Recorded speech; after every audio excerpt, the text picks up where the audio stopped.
예전에 경북 청송에 청송 감호서라는 데가 있었습니다. 에, 그리고 서울에 서울구치소가 있는데 박효진 장로라고 하는 분이 그곳에서 교정 업무를 보셨어요. 그리고 그분이 은퇴하기 전까지는 기독교에서 만든 교도소가 한 군데 있는데 거기에서 교종사역을 했습니다. 그 장로님이 쓴 책 가운데 하나님이 고치지 못할 사람은 없다라는 제목의 책이 있어요. 이 책에서 이렇게 이야기를 합니다. 이 사회에서 극악 무도한 죄를 지은 살인범, 강간범, 폭력범들이 교도소에 들어와서 5년, 10년, 15년 형을 사는데 그 형을 사는 것으로 인해서 그들이 변화가 되거나 죄를 뉘우치거나 하지는 않는답니다. 오히려 더 난폭해지고 사회에 대해서 증오심을 키운다고 그래요. 그런데 그런 수인들 가운데에 복음을 듣고 그리스도를 예수로 영접한 그런 수인들은 삶의 변화가 온다고 그래요. 말씀을 통해서 회개를 하게 되고 예수를 구주로 영접하고 구원받고 나니 성난 맹수처럼 길길이 뛰던 포악한 죄수도 하루아침에 순한 양이 되어서 교도소 안에 다른 수인들에게 복음을 전하고 말씀을 가르치고 병들고 아픈 수인들은 직접 돌봐주기까지도 한다고 그럽니다. 근데 교도소 안에서 예수를 믿은 수인과 그렇지 않은 수인 이 차이가 이 사형장에 가게 되면 극명하게 드러난다고 이야기해요. 대개 사형장으로 끌려가는 사형수들은 이미 자신의 죽음을 직감하고 있기 때문에 너무 무섭고 두려워서 오줌을 싸거나 다리에 힘이 빠져서 스스로 걸을 수 없어서 교도관들이 부축을 해서 끌고 가게 된다고 그럽니다. 사형장에 들어서서 사형이 집행되기까지 그리스도를 영접하지 않은 수인들은 욕을 하고 악을 쓰면서 많은 사람들을 원망하면서 죽어간다고 그래요. 그런데 예수를 믿게 된 사형수들은 비록 자신들이 씻을 수 없는 죄를 지었고 그 죄에 대한 대가로 사형장에서 죽음을 맞이하지만 그래도 하나님의 크신 사랑과 은혜로 복음을 듣고 예수를 믿어 구원을 받은 기쁨이 있어서 그곳에서 자신들을 바라보는 참관인들에게 복음을 전하고 그리고 찬송을 부르면서 마지막 죽음을 맞이한다고 합니다. 그리고 그곳에는 참여할 수 없지만 그가 떨어지게 되면 그 밑에 주변으로 이렇게 해서 보이진 않지만 해서 그 교도소에 근무하는 이들 가운데 크리스찬들이 그 주변에 둘러 모여서 그를 위해서 찬송을 함께 불러준다라고 이야기를 하더라고요. 여러분, 그렇게 극악무도했던 죄인도 사회에서 격리시킬 수밖에 없었던 그 흉악범들도 그렇게 예수를 만나게 되면 변화가 되어진다라고 하는 겁니다. 자, 무엇이 그들로 변하게 하겠고 무엇이 그들을 죽음 앞에서 죽음을 두려워하지 않고 천국을 소망하게 만들었을까? 다른 이유보다는 그들이 하나님의 말씀을 들었기 때문입니다. 하나님의 말씀을 들을 때에 단순히 들은 것이 아니라 하나님의 영이신 성령께서 그들이 그 말씀을 들을 때 감동시켜서 그 말씀을 깨달아 알게 하셨고, 또 성령께서 그 순간에 자신이 지은 죄가 얼마나 큰 죄인가를 깨달아 알게 하시면서 후회와 성찰과 회개를 하게끔 해 주신다라고 하는 겁니다. 그러고 난 다음에 그가 내가 받은 하나님의 은혜와 사랑을 스스로 고백하면서 자기 주변에 있는 또 다른 수인들에게 그 나머지 인생 자기가 있는 힘을 다해서 사랑하고 섬기고 복음을 전한다라고 하는 거예요. 여러분, 우리도 누군가가 잔소리한다고 해서, 누군가가 책망을 한다라고 해서, 몇 대 맞았다고 해서 사람이 변화될까요? 물론 순간은 후회할 수 있을 거예요. 순간은 반성할 수 있을 겁니다. 그러나 만약에 잔소리 때문에 변한다 그러면 아마 이 자리에 있는 분들 다 천상에서 살고 계실 거예요. 근데 그렇지 않더라고요. 오히려 윗사람이, 나이 많은 사람이, 상사가, 선생님이 뭐라고 잔소리를 하면 반항하기 바쁘고 엇나가기 바쁜 게 우리 인생들의 인성 아닌가요? 그러면 무엇 때문에 이들이 변화되어지는 걸까?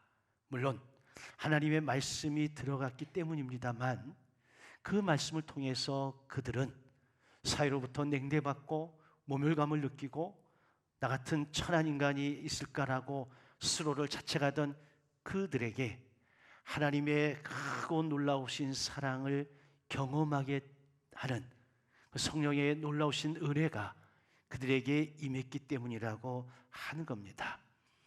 여러분, 사람은 한순간에 변화되는 것이 아니죠.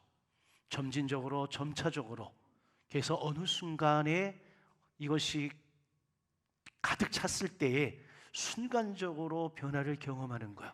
근데 이 과정이 없이 어느 날 갑자기 번쩍, 이게 아니라니까요. 네. 제가 늘 하는 얘기지만 은혜라는 것도, 우리가 실력이라고 하는 것도 처음부터 꽉 차는 게 아닙니다.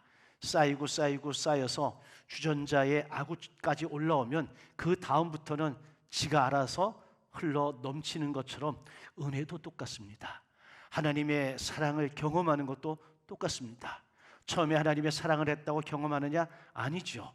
이 사랑의 경험이 내 안에서 쌓이고 채워지면서 어느 순간 이게 끝까지 채워졌을 때 이게 자연스럽게 흘러 넘친다라고 하는 겁니다. 이때 우리는 변화라는 것을 경험하게 되어지고, 이 변화를 통해서 또 다른 사람들에게 하나님의 살아계심을 보게 할 수 있다라고 하는 겁니다. 저도 신앙생활을 열심히 하게 된 동기가, 그리고 변화된 인생을 살게 된 동기가 사랑 때문이었습니다. 물론 저도 건강한 가정에서 자라났습니다만은 그래도 제가 막내였다고요. 그 저희 집은 장자에 대한 엄청난 그 차별이 있었기 때문에, 그 나중에 제가 목사가 돼서 우리 어머니한테 얘기했더니 그런 적 없답니다. 그래서 제가 더 이상 얘기를 안 했는데, 그거는 당한 사람만 알아. 그 서름과, 지금도 생각이 나는데, 내가 몇 번 얘기한 것 같은데 어느 날 밥상 위에 그 불고기가 착 올라왔어요. 그래서 제가 웬일이냐 그러고 탁 들어가는데, 젓가락이 탁 들어가는데 저희 어머니가 탁 치시더라고. 그래서 니네 형이 빈혈이었어서 니네 형이 먹어야 돼. 그래서요 제가 불고기에 환장을 했어. 지금도 다른 걸 안 먹어도 그냥 소고기 사준다 그러면 불을 켜고 가. 상처가 있어서 그래요. 그리고 저는 다 물려서 옷을 입었지 새 옷을 입은 기억이 없어. 그래서 결혼을 했는데 제 아내가 저 옷을 이렇게 사주잖아요. 그리고 그 옷을 입고 어머니 집에 가잖아. 그러면 물어봐. 야, 이거 어디서 샀니? 얼마니? 그 다음에 가잖아요. 저희 형님이 입고 있어.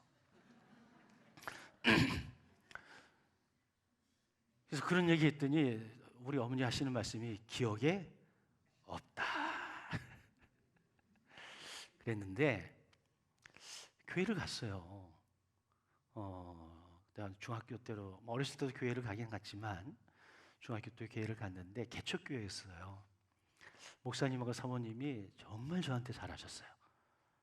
친아들 이상으로 해서 같이 자고 먹고 뭐 그랬습니다. 그래서 밖에 돌아다니면 목사님 둘째 아들이라고 뭐 그럴 정도로 사랑을 너무 많이 받았어요. 그래서 그때 교회의 신앙생활에 정착을 하게 된 거예요. 그것 때문에 구원받은 게 아니고 정착을 하게 된 거예요. 정착을 하고 믿음의 삶을 살아가면서 어느 날 40일 새벽 기도를 하는 가운데 제가 하나님을 구체적으로 만났습니다. 그리고 하나님 앞에 기도에 응답을 받은 거죠. 그것이 제게는 엄청난 사건이었습니다. 그런 거예요. 변화라고 하는 것은 누군가가 내게 부어진 그 사랑, 이 사랑 때문에 교회 안에 정착을 하고 믿음의 삶을 살아가다가 이것이 어느 순간 채워졌을 때에 강력한 성령의 역사하심으로 내가 죄를 회개하고 내가 하나님 앞에 예수 그리스도를 나의 구주로 영접하는 구원의 체험을 하게 되어지는 거고, 그리고 여기까지 오게 된 것도 내 힘과 내 의지가 아니라 성령이 여기까지 도와주셨기 때문에 이 자리에 있는 겁니다. 그래서 우리에게 중요한 것은 말씀을 듣고 그 말씀 가운데 역사하시는 성령을 통해서 하나님의 사랑을 깨달아 알고 그 사랑 앞에서 내 죄를 고백하고 그리고 성찰하고 회개하면서 변화되어진 삶을 살아가는 거죠. 그리고 그것이 어느 정도 시간이 되어 성숙되어지면 그 그리스도의 사랑과 하나님의 사랑이 또 누군가에게 넘쳐 흘러가서 그 사람도 나와 동일하게 예수 믿고 구원받아서 천국 백성으로 살아가는 것, 여러분, 이게 신앙 공동체의 모습입니다. 오늘 본문에 등장하는 이스라엘 백성들도 그랬습니다. 하나님께서 자신들의 조상과 자신들을 얼마나 사랑하셨는지 그들의 역사를 회고하면서 그들은 알게 되어졌습니다. 그래서 과거를 청산하고 이제는 하나님이 기뻐하시는 그런 삶을 살기를 결단하게 되어지는 거거든요. 오늘 이 자리에 있는 저와 여러분들도 새로운 삶을 향해서 결단할 수 있는 은혜가 있기를 주의 이름으로 축원합니다. 이들에게 하나님의 말씀이 들려졌고 그들이 그 말씀을 아멘 아멘 하면서 받아들고 하나님을 찬양하고 노래하는 가정 속에서 그들은 생각한 거예요. 성령의 감동하심을 통해서 이제 우리는 새롭게 출발해야 되겠다. 새로운 믿음의 삶을, 새롭게 하나님의 사람으로의 삶을 살아야 되겠다. 이렇게 그들은 결단을 하게 된 거예요. 자, 그러면 어떻게 이들이 이것을 진행시켜 나가나? 첫째, 이스라엘 모든 백성들이 자원해서 함께 모였다라고 하는 겁니다. 사실 이들 가운데에는 오래전 포로 생활을 통해서 디아스포라의 삶을 살았던 사람들 가운데 지금 고국으로 돌아온 사람도 있고, 디아스포라로 여기저기를 방황하던 사람들보다 고국에 남아 있으면서 더 피폐한 삶을 살았던 사람들도 있습니다. 이들이 섞여 있는 거예요.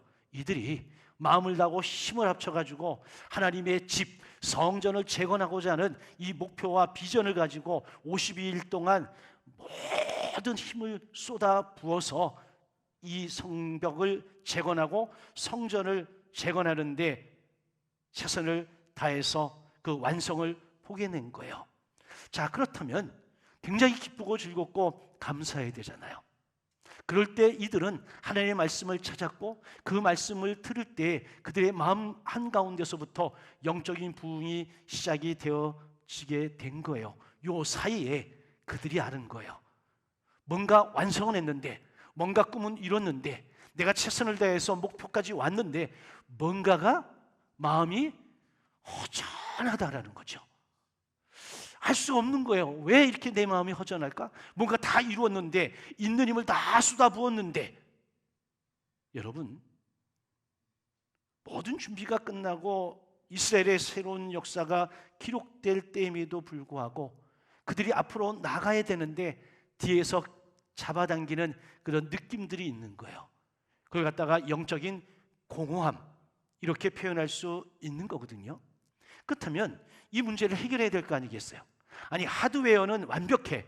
성벽도 재건되었고 성문의 문도 다 달았고 모든 것들이 완벽해졌습니다. 근데 문제는 소프트웨어가 문제가 있는 거예요. 눈에 보이는 모든 것들은 완벽한데 정작 내 안에 영적인 갈급함이 남아 있었다라고 하는 겁니다.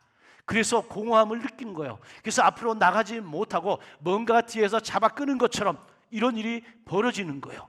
여러분, 우리의 믿음과 우리의 신앙도 우리가 단계적으로 이렇게 올라가게 되어져 있습니다. 공동체가 중요한 것은 여러분, 내가 혼자서 신앙생활하면 내가 어디에 와 있는지 알 수가 없어요. 내가 어느 수준인지 알 수가 없습니다. 그리고 내 힘으로 갈 수 없을 때가 있습니다. 근데 공동체에 들어오면 하나님께서 공동체에 부으시는 힘과 능력과 은혜를 통해서 우리가 더불어서 함께 믿음의 삶을 살아갈 수가 있습니다. 지치고 힘들 때, 낙심되고 어려움 있을 때에 나보다 믿음의 삶을 지금 현재 더 열심히 살아가는 사람들이 도와주면 나도 억지로라도 그 길을 걸어갈 수가 있습니다. 내가 믿음이 충만하고 내가 성령 충만할 때 다른 사람들이 또 연약해지면 그들과 함께 또 어우러져서 그들의 손을 잡고 함께 믿음의 삶을 공유하면서 앞으로 나아갈 수가 있는 거예요. 그래서 공동체가 굉장히 중요한 겁니다. 개인에게 부으신 하나님의 은혜도 분명하지만 공동체에 부으시는 하나님의 은혜도 분명히 있다라고 하는 겁니다. 겉으로 볼 때는 모든 게 다 갖추어졌습니다. 성전, 튼튼한 성, 그리고 그 속에 하나님의 백성들이 살아갑니다. 그러면 이들이 정말 만족할 만도 합니다.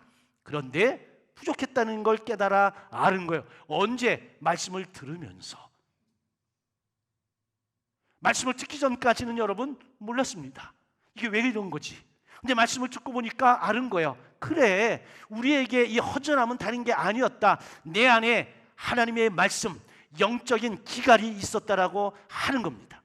여러분, 가정도 남편 있고 아내 있고 자녀 있고 다 잘 돼. 뭐 문제가 없어. 원만해. 순탄한 가정으로 보입니다. 그럼에도 불구하고 그 안에 심각한 갈증이 있을 수 있다 없다? 있을 수 있습니다. 여러분, 실상은 여러분이 눈으로 볼 때 야, 저 집은 완벽해. 여러분, 그 집이 훨씬 더 심각한 내홍이 있어요. 영적인 갈증이 그 안에 분명히 존재합니다. 제가 언젠가 얘기했는데 백지연이라고 하는 이 아나운서 아시나요? 이 백지연이라고 하는 아나운서가 결혼을 했어. 결혼을 했는데 남편에게 자기의 가장 아름다운 모습을 보여주고 싶다. 그래가지고 남편이 자고 나면 잠을 자고 남편이 일어나기 전에 일어나서 화장을 하고 6개월을 해봤더니 죽어도 못하겠대야. 그래서 6개월 딱 하고 선언했대. 나 그냥 살래. 그래서 남편 자기 전에 다 화장 지우고 남편 일어나서 나갈 때도 화장 안 한 상태로. 얼마나 편냐? 네? 여러분, 오히려 죄 짓고 살면서 죄인이 아닌 것처럼 하려니까 참 힘들어요. 예를 들면 어쩌냐기 한잔 했네. 응? 교회를 오니까 안 올 수는 없고 오긴 와야 되는데 찝찝해. 아침부터 일어나서 양치질을 막 10분 동안 하고 머리 감고 향수 뿌리고 막 치치치치치 하고 교회 앞에 들어올 때도 치치치 하고. 근데 여러분, 향수 냄새가 너무 진하게 나면 들키는 거 알죠? 몰라요? 저는 아는데. 아니, 평상시하고 달리 굉장히 향수 냄새가 많이 나. 그러면 제가 딱 촉이 오죠. 아하. 그래서 제가 뭐라고 안 합니다. 또 왜 그래요? 다 그런 거예요. 내가 허물이 있고 내가 연약하고 내가 뭔가 그런 게 있으면 그걸 감춰야 되잖아. 그러니까 인생이 피곤한 거야. 여러분, 그런데 이 영적인 갈증이 채워지면 여러분 그럴 이유가 없다라고 하는 겁니다. 히브리서 10장 25절 모이기를 피하는 어떤 사람들의 습관과 같이 하지 말고 오직 권하여 그날이 가까이임을 볼수록 더욱 그리 하자. 여러분, 함께 모여 예배하고 함께 모여 하나님을 찬양하고, 여러분 이 공동체에 힘이 있음을 여러분 믿으시길 주의 이름으로 축원합니다. 예, 어떤 경우에는 여러분, 나는 내 힘으로 갈 수 없어. 그런데 주변에 있는 사람들이 힘써주고 도와주면 갈 수 있다 없다? 갈 수 있죠. 그래서 여러분, 본인들이 내가 영적으로 충만하다 그러면 다른 사람들이 영적으로 힘들어할 때 여러분 비난하고 책망하지 마세요. 예? 오히려 하나님이 저 사람들을 도우라고 내게 지금 영적으로 강력한 힘을 주셨구나. 그래서 그들과 더불어 함께 믿음의 삶을 살아가는 것, 여러분 이게 공동체인 줄로 믿습니다. 마태복음 18장 20절에 봤더니 주님 말씀하십니다. 두세 사람이 내 이름으로 모인 곳에 함께 하시겠노라. 여러분, 우리가 두세 사람이 주의 이름으로 이 자리에 우리 주님이 함께 하심을 약속했음을 믿으시길 주의 이름으로 축원합니다. 이 안에서 힘을 얻고 격려받고 서로 힘을 합쳐서 하나님의 나라를 향해 나아가는 우리 모두가 되어지길 주의 이름으로 간절히 축원합니다. 그래서 역사적으로 볼 때 미치간 황제인 네로가 로마의 그리스도인들을 핍박할 때에 그 그리스도인들은 그 핍박을 피해서 다 어디로? 지하 무덤인 카타콤으로 다 들어갔습니다. 그때 이곳저곳 이어놓은 카타콤이 지금도 현재 남아 있는 것이고, 저도 어느 동굴에 가봤습니다. 가봤는데 들어가는 통로는 굉장히 좁은데 들어가고 나서는 통로가 굉장히 넓고 또 어디 가면 굉장히 넓은 공터 같은 데가 나와요. 동굴 안에. 그러니까 안내하시는 분이 그러더라고요. 목사님, 여기가 학교입니다. 또 어디 갔더니 거긴 또 뭐 단도 있고 막 그래. 여기서 예배를 드렸습니다. 여러분, 그들은 죽음의 위협을 피해서 지하로 들어갔습니다. 그러나 그 지하에 있으면서 자신들의 믿음을 지키고 믿음을 유지하고 신앙의 삶을 살아가기 위해서 그들은 때마다 함께 모여서 하나님을 예배하고 기도하고 찬양하고, 여러분 그러면서 위로받고 힘을 받아서 몇백 년 동안 카타콤의 삶을 살아내면서 믿음을 지켜낸 거예요. 여러분, 우리에게도 이게 필요해. 힘들고 어려울 때, 영적으로 공허할 때, 때로는 사는 것이 참 힘들어질 때에 믿음을 가진 사람들이 함께 모여 기도하고 찬양하고 예배해야 합니다. 그럴 때 공동체에 임하시는 하나님의 영이 우리에게 힘과 능력을, 위로와 격려를 주셔서 우리가 얼마든지 그거를 극복하고 이겨내서 건강한 믿음의 삶을 살아낼 수 있는 줄로 믿습니다. 저도 그런 경험을 여러 차례 보았습니다. 하나님은 단 한 번도 외면하지 않으시고 나를 붙들어주시고 나를 도와주셨습니다. 지금도 힘들고 어려울 때 가끔 묵상하며 기도하면 어떤 사람들의 얼굴들이 떠오를 때가 있어요. 그러면 저도 모르게 제 두 눈에서 눈물이 주르르 흐르면서 그분에 대한 회상을 하면서 추억하면서 그래, 그때 그랬지, 그러면서 그냥 그게 위로가 되고 격려가 되고 힘이 되어서 다시 그 자리에서 일어섰던 경험 참 많이 있습니다. 자, 이 이스라엘 백성들이 하나님 앞에서 말씀을 들었습니다. 그러면 구체적으로 뭘 했는가 봤더니 그들은 금식하며 굵은 배를 입고 티끌을 뒤집어 썼다고 그래요. 여러분, 성경에 보게 되면 한 공동체가 진실된 금식의 기도를 하게 되어지면 개인이 변하고 교회가 변하고 공동체가 변하고 나라가 변하고 역사가 변하는 것이 역사의 기록이 되어져 있습니다. 금식 기도의 권위자로 알려져 있는 리 부에노라고 하는 분이 있는데 이분이 이런 얘기를 했습니다. 금식은 우리들이 거룩해지는 용광로이다. 이 불길에 우리의 믿음은 단련되고 그 불꽃에 우리의 영적 불순물들은 소멸되며 그 뜨거운 열풍에 우리의 삶은 거룩해진다. 여러분, 사순절이 되어서 한 주에 한 끼 금식하십시오 그랬는데 그냥 한 끼 안 먹고 일상을 살아갔다. 죄송합니다. 그건 금식 아닙니다. 그건 무슨 식이에요? 금식이야, 금식. 우리가 하나님 앞에 금식이라고 하는 것은 내가 한 끼를 금식을 하고 줄인 배를 지어 짜면서 그 아픔과 고통 속에서 누굴 기억하는 거예요? 하나님을 기억하고 십자가를 기억하면서 내가 그분의 삶을 살겠다라고 다짐하면서 이런 과정이 있어야 그게 진짜 뭐예요? 금식인 거야. 아멘입니까? 그래서 줄리오 루빌이라고 하는 사람은 이런 얘기합니다. 우리가 금식할 때 하나님이 지금보다 더 큰 소리로 말씀하시는 것은 아니지만 주님의 말씀이 이전보다 더 크게 잘 들리는 것은 사실이다. 왜? 금식을 하게 되어지면 여러분 배가 고프고 그러면 여러분 다른 생각이 별로 안 나. 배고픈 것밖에 생각이 안 나. 근데 배고픈 것도 어느 정도 지나가면 그때부터는 여러분 영이 맑아져. 그러면서 그때부터는 집중하게 되는 거예요. 하나님 앞에. 그러면 그때 들린다 안 들린다? 들리는 거예요. 뭐가? 하나님의 음성이. 아멘입니까? 그러면 지금은 하나님 말씀 안 하시는가? 지금도 하나님은 여전히 말씀하십니다. 근데 우리가 그 하나님 앞에 집중하지 아니하고 이것저것에 우리가 많이 관심이 있다 보니까 들려요 안 들려요? 안 들리는 거예요. 여러분 아기를 키우는 아기 엄마들은 다른 사람 못 들어도 다 못 들어도 아기 엄마는 자기 아이의 울음소리를 듣는다 못 듣는다? 듣는 거예요. 왜? 다른 일을 하셔도 모두 오감과 육감은 다 어디에 가 있어? 아이에게 가 있는 거잖아요. 여러분 하나님 지금도 여전히 우리에게 말씀하십니다. 아멘입니까? 말씀 안 하시는 게 아니라 말씀하시는 거예요. 말씀하시는데 우리가 그 말씀을 듣지 못할 따름이요. 그럼에도 불구하고 우리가 마음을 먹고 금식하면서 하나님의 말씀 듣기를 우리가 여러분 집중하면 말씀이 들린다 안 들린다? 들립니다. 여러분 이 시대의 문제가 뭔지 압니까? 그리스도인도 많고 기도하는 사람도 많아. 근데 왜 모든 것이 이렇게 어렵고 왜 이렇게 교회가 힘을 잃은 것 같이 보일까요? 그것은 우리의 신앙이 내 신앙이기 때문에 그래. 내가 신앙을 가지고 하나님과 접속해서 하나님의 능력이 내 삶에 들어와야 되는데 이게 없는 거예요. 그냥 나 홀로 신앙인이야. 성령이 함께하는 신앙의 삶을 살아야 성령의 능력을 통해서 내가 살아가는 이 삶의 현장 속에서 능력 있는 그리스도인이 되어지는데 성령은 온데간데 없고 나만 껍데기만 신앙인이랍시고 돌아다니는 거예요. 안고 없는 뭐와 똑같아? 찐빵과 똑같은 거예요. 여러분 내 안에 성령이 없으면 미안합니다. 그리스도인 무늬만 그리스도인이요. 내 안에 누가 계셔야 돼요? 성령이 계셔야 돼요. 성령이 죄를 각성시키고 성령이 죄를 회개케 하고 성령의 소욕을 좇아 하나님의 마음에 합당한 삶을 살게 만드는 거예요. 그래서 우리는 날마다 여러분 성령을 사모해야 될 줄로 믿습니다.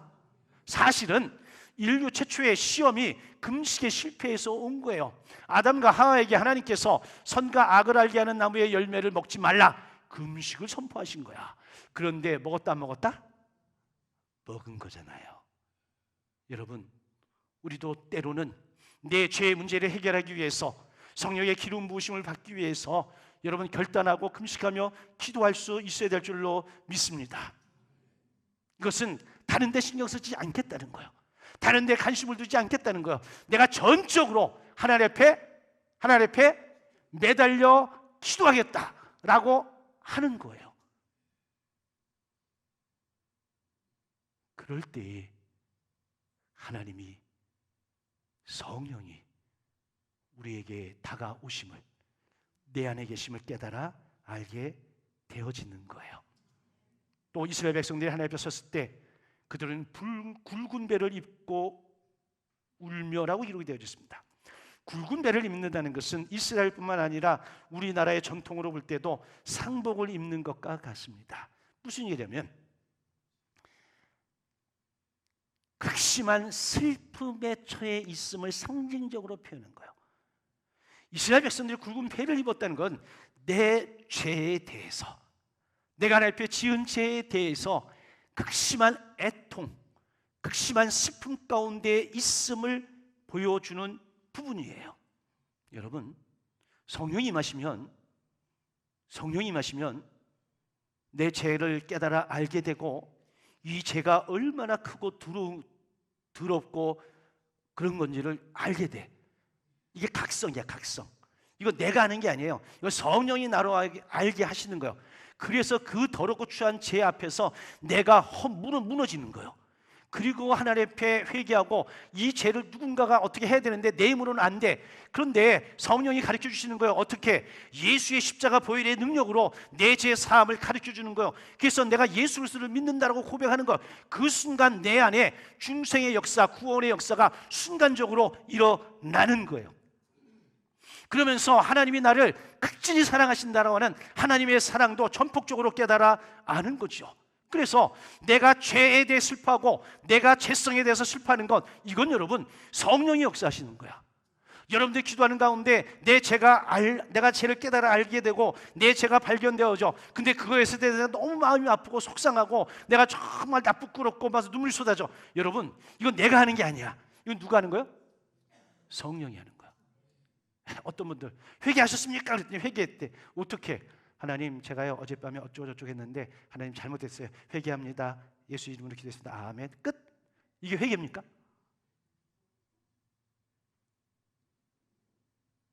이거는 여러분 반성이야. 반성. 성경이 말하는 회개는 그 정도 수준이 아니에요. 여러분, 성령이 임하셔서 우리로 하여금 회개케 하는 이 놀라운 은총의 경험을 평생에 한 번은 해야 합니다. 이게 없으면 여러분들이 구원의 확신을 갖기가 쉽지 않을 수도 있습니다. 저는 이 경험이 분명하거든요.